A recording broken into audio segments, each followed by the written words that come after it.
All right, so many of you have sent me messages and posted comments saying, bro, where is your Brentford analysis? At least that's how I imagine your voices are in real life.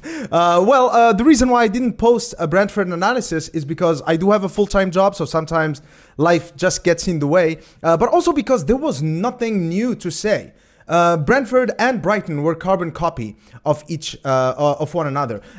We lost the Brighton game and we lost the Brentford game because of individual mistakes. I myself made a video prior to the Brighton game talking about how individual mistakes are going to cost us the season, and that's exactly what happened. And then after the Brighton game, I talked about regression and about the psychological side of football and how it cost us the game, and that's exactly what happened against Brentford. We lost that game before the players set foot on the pitch. And so today in this video, I don't really want to talk about Brentford as much as I want to talk about the big picture and about why do we fail to win football games currently in this season. And while a lot of Manchester United problems, in fact the majority of our problems are due to the Glazers' non-existent management of the club, due to their ownership, their parasitic ownership, and I'm going to talk extensively about that on another video.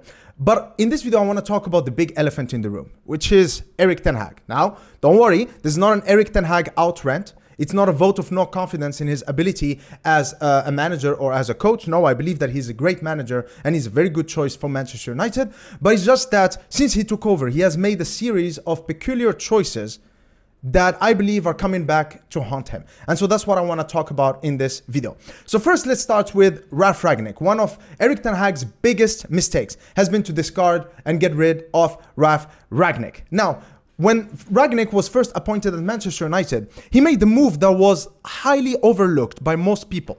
And it is that he hired Sascha Lenz, who is a sports psychologist who worked for some of the biggest clubs in Germany. And I thought that that was an interesting choice. Why would an interim manager bring in a sports psychologist? The reason Ralf Rangnick did that is because he understood what we are seeing now against Brighton and against Brentford, which is that this team's confidence is shattered. They are mentally weak. So he brought in a sports psychologist to try to help with that.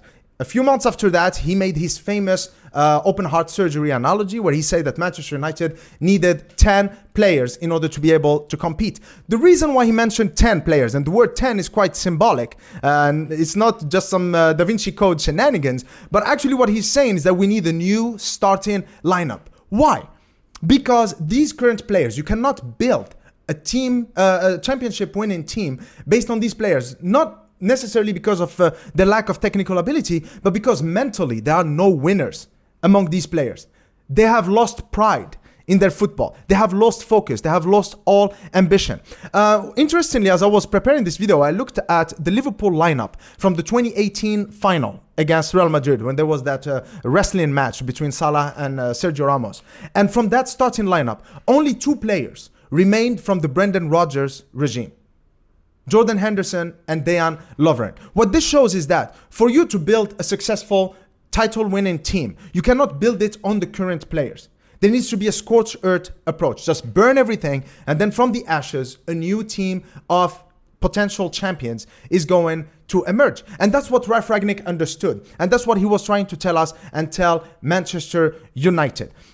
Now, when Erik Ten Hag, in his first press conference, he said that he didn't care about what happened the season before that he would not listen to Ralf Rangnick. He would just listen, do his own analysis and make his own decisions. That's fine. You're confident. But then these kind of decisions can come back and bite you in the ass, because what a wise man would have done is to actually listen to what Ralf Rangnick has to say. Listen to him extensively. It doesn't matter you're going to take 100% of what he's saying, but you have to consider him a resource. Because think about it. Had Erik Ten Hag talked to Ralf Rangnick would have told him what we are seeing now.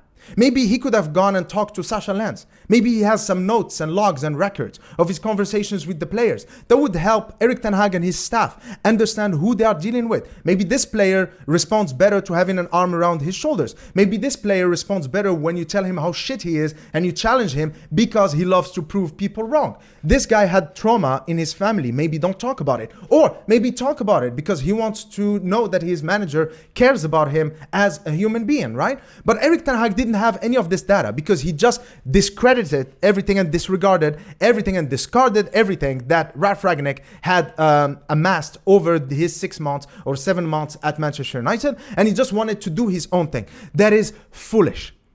Prior to the Brighton game, he was asked if he watched the 4-0 defeat against Brighton last season under Ralf Rangnick. And he said, I don't care about the past. I'm only looking at the future. That is the most stupid thing to say, Mr. Ten Hag. Because business management 101, root cause analysis. You have to identify the root of your issues, the issues that you are facing, in order for you to make strategies and plans, action plans, in order for you to find solutions and to improve on those issues. How can you have the ostrich attitude and just put your head in the sand and just pretend like these problems don't exist? How? And so that was one of the reasons why Erik Ten Hag right now is struggling to motivate these players, because had he listened to Ralf Rangnick, his transfer plan would have included at least 8 targets or 7 targets for this transfer window, rather than say, okay, you know what, we're in a process of evolution and we can add in 2 or 3 players in key positions and that's it. And this is just one example of how snobby Erik Ten Hag and how arrogant he seemed to me this summer, because he could have listened to Ralf Rangnick and he would have known better. Now, this is related to Ralf Rangnick, of course, because Erik Ten Hag, he did not even have a formal meeting with Ralf Rangnick. They barely had a phone call when he told Ralf Rangnick, well, listen, I appreciate your ideas and your input, but I'm going to do my own thing. That's why Ralf Rangnick is now managing Austria. It's not because the Glazers did not want to back him with money. No, it's because Erik Ten Hag did not want to work with him, right? And it doesn't stop here. So let's talk about tactics for a minute. How can you insist on playing from the back when you clearly have a goalkeeper, David De Gea, who is notorious for not being a good sweeper keeper, when you know that most of our players are not comfortable with the ball, nor are they good passers? Pep Guardiola, when he first took over Manchester City, what did he do? He got rid of Joe Hart. At that time, the best English goalkeeper, a key leader in the Manchester City dressing room. But he got rid of him to bring Claudio Bravo, a sweeper keeper. Claudio Bravo did not work out the first season. Second season got Ederson. Because he knew, if I want to play like this, I need to get the right people. Erik Ten Hag hasn't got the right people. And what a great manager would do, a great coach would do is, okay, if I don't have the right personnel, then I have to adapt my method. I have to adapt my way of playing. Maybe you cannot play 100% tiki-taka. Maybe you can play in a more direct approach, but then include elements of tiki-taka, elements of teamwork, elements of keeping possession, right? But he's not doing any of that. He's just putting in whatever he did with Ajax, and he's trying to turn Manchester United into Ajax 2.0. But these players don't have the same education as the Ajax players. They are not players of the same profile as the Ajax players. So what applies to Ajax doesn't apply to Manchester United. 2 clubs in different contexts. Then how can you play against Brighton with a false 9? With Christian Eriksen as your false 9 when that was not practiced during preseason? What do you think Brighton are going to do without a striker making runs behind the lines? It was very easy for them to defend. And then he rectified that by playing Eriksen as the number 6 in the second half against Brighton. And then against Brentford, he played Christian Eriksen as number 6. And then also that backfired for Brentford's second goal. So it seems that Erik Ten Hag himself, he's not convinced about what is he actually supposed to do with these players. Why does he have these players, for example, the likes of Eriksen and Lisandro Martinez, for what purpose, to plug what kind of holes, and how can he use the current players that he has, the players that he inherited from Ole Gunnar Solskjaer and Ralf Rangnick, to fit what he wants to do? So basically, he has no clear way of playing, and he has no clear way of how can he maximize the current players at his disposal.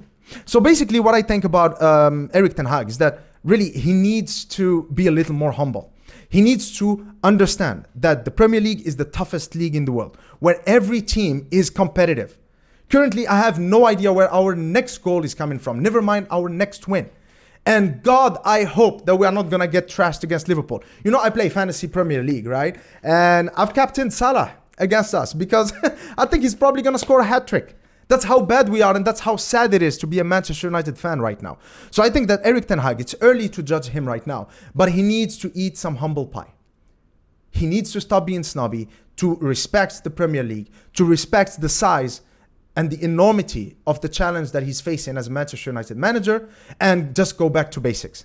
Just play simple and try to identify the players that you can actually trust, the players who mentally are there and are willing to compete, and then build your team around them. So anyway, guys, please just let me know what do you think about this. Leave a comment in the comment section below, and see you after the Liverpool game. Cheers.